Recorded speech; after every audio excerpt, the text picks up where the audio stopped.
Sans lui, l'univers Disney aurait manqué de relief. Il est le contre-pied de Mickey et s'est doté d'un univers bien à lui. Aujourd'hui, nous évoquerons un membre essentiel de la bande à Mickey.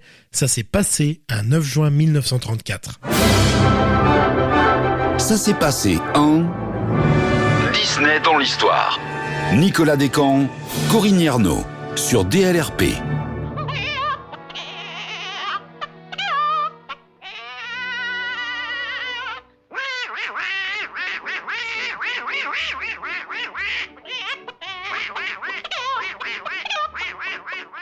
Bonjour Corinne, nous allons nous pencher sur la naissance d'une icône, d'un personnage qui a fait rire des générations entières avec ses colères mémorables et son langage inimitable.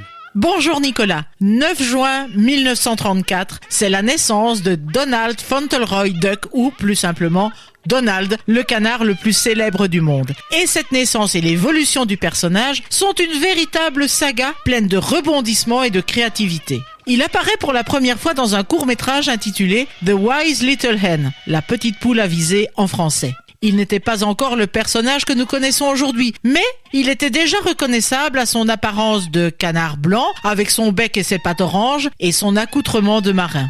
Dans ce petit film, il apparaît comme un personnage paresseux et opportuniste qui refuse d'aider sa voisine afin d'éviter de travailler. En d'autres termes, dès sa première apparition, il est déjà ce personnage qui pourrait sembler peu sympathique. Tout à fait. Il avait déjà ce côté un peu râleur, fainéant, qui allait devenir sa marque de fabrique. Mais dans La petite poule avisée, il n'est qu'un personnage secondaire, un faire-valoir pour cette maman poule qui, elle, était la véritable héroïne de l'histoire.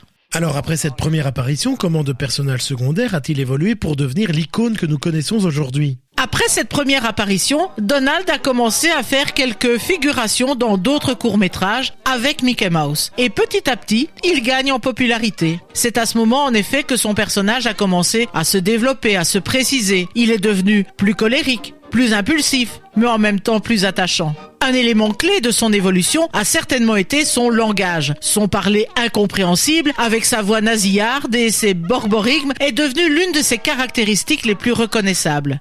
Même si au début, c'était un peu accidentel, les animateurs ont rapidement compris que cela ajoutait une dimension comique au personnage. Eh bien tiens, parlons justement de ce langage si particulier. Comment a-t-il été créé ? La voix originale de Donald Duck est assurée par Clarence Nash, un acteur et doubleur américain. Nash avait un talent incroyable pour imiter les cris d'animaux et il a développé cette voix de canard unique pour Donald. Il utilisait une technique spéciale qui consistait à parler avec la langue sur le côté de sa bouche, ce qui produisait ce son si particulier. Nash a été la voix de Donald pendant plus de 50 ans et dans plus de 150 films. Il a ainsi contribué de manière significative à façonner le personnage. Après sa mort, en 1985, d'autres acteurs ont repris le rôle, tentant de reproduire fidèlement la voix originale de Nash. Alors sympathique le langage de Donald, mais on imagine que cela a dû poser quelques problèmes de traduction dans les autres langues.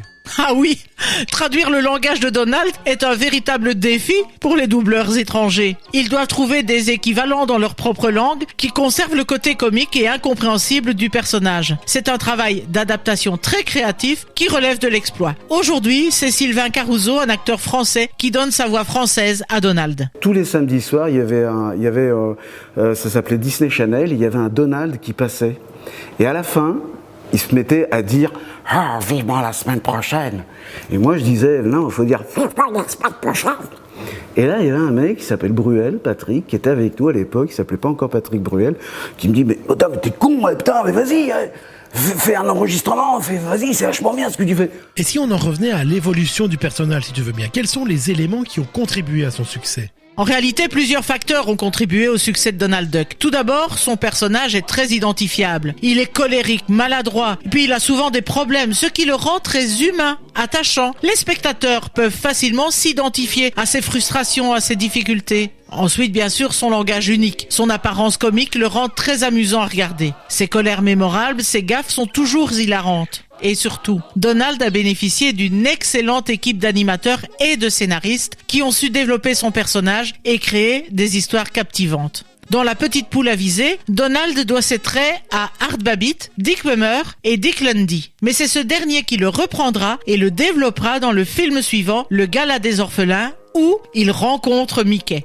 Justement, on sait qu'il sera ensuite souvent associé à Mickey. Quelle est d'ailleurs leur relation? C'est un peu complexe. Est-ce qu'ils sont plutôt amis, plutôt rivaux? Bien, Donald et Mickey sont à la fois amis et rivaux. Ils sont souvent présentés comme des compagnons d'aventure, mais ils ont aussi tendance à se chamanier, à se disputer. Mickey est généralement le personnage plus sage, plus responsable, tandis que Donald est le personnage plus impulsif, plus imprévisible. Leur relation est un peu comme celle de deux frères qui s'aiment bien, mais qui se taquinent constamment. C'est une dynamique très amusante qui fera aussi le succès du duo. Bon, outre son amitié avec Mickey, on sait aussi que Donald va s'entourer d'une très grande famille. Effectivement, c'est tout un univers de canards qui va naître autour de Donald. En 1937, Riri, Fifi et Loulou, petits canards espiègles et turbulents, sont les premiers de la famille à rejoindre Donald. Ce sont ses 3 neveux qui deviendront très vite des personnages majeurs dans les histoires de leur oncle. Daisy, une canne élégante et coquette, apparaîtra, elle, en 1940. Et notons que la petite amie emblématique de Donald a un tempérament tout aussi explosif que le sien.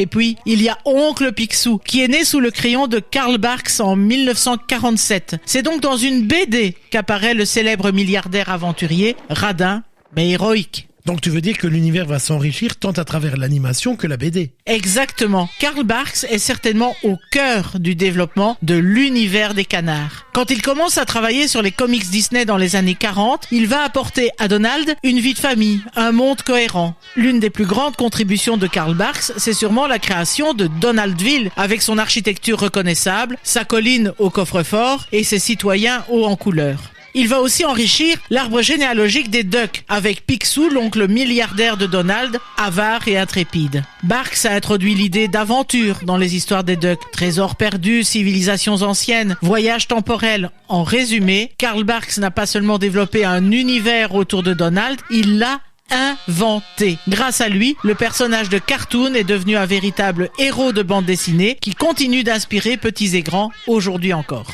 Avec autant de succès, c'est désormais officiel, Donald est devenu une vedette internationale. Et la popularité de Donald Duck s'explique par plusieurs facteurs. Tout d'abord, son personnage est très accessible. Il n'est pas parfait, il a des défauts, il fait des erreurs, ce qui le rend donc très humain et attachant. Les spectateurs du monde entier peuvent s'identifier à ses difficultés. Ensuite, son humour est universel. Ses gaffes, ses colères, son langage comique font rire les gens de tous les âges et de toutes les cultures. Et puis, il a bénéficié de la puissance de la marque Disney et de la compagnie de Mickey pour promouvoir son image à travers le monde entier.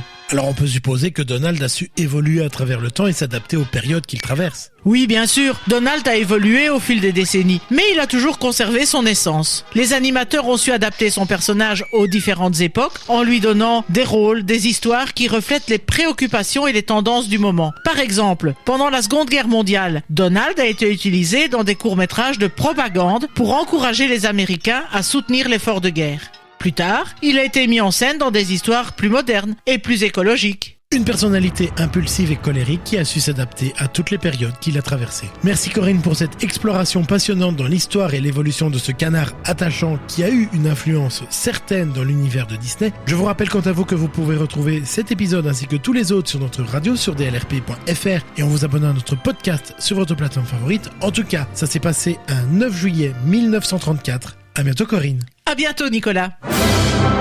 Rendez-vous samedi prochain pour un nouvel épisode de Ça s'est passé en sur DLRP.